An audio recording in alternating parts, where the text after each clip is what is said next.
श्री स्वामी समर्थ. रोजच्या रोज खालील गोष्टी करा. श्री स्वामी समर्थ महाराजांची नित्यसेवा रोज करण्यासाठी स्वामींची उपासना.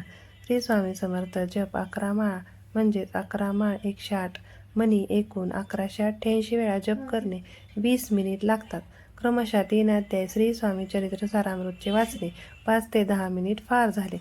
पंचमहायज्ञ. भिंतीच्या कडेला मुंग्यांना साखर टाकणे. गाईला सकाळी 1 पोळी किंवा छोटा अन्नाचा नैवेद्य खाऊ घालणे. कावळ्याला अन्नाचा नैवेद्य देणे. रद्दी पेपरच्या तुकड्याला थोडंसं तूप लावून कागद जाळून टाकणे किंवा चूल असेल तर त्यामध्ये थोड्या तुपाची धार टाकून श्री स्वामी समर्थ म्हटणे. लहान मूल, पाहुणे किंवा जवळच्या व्यक्तीला चहा, नाश्ता, गोळ्या, बिस्किट, जेवण यापैकी काहीतरी खायला देणे. ह्या सर्व गोष्टी रोज केल्याने लवकरात लवकर आयुष्यातील सर्व समस्या नष्ट होतात. आयुष्य दुःखमुक्त होते, आनंदी होते.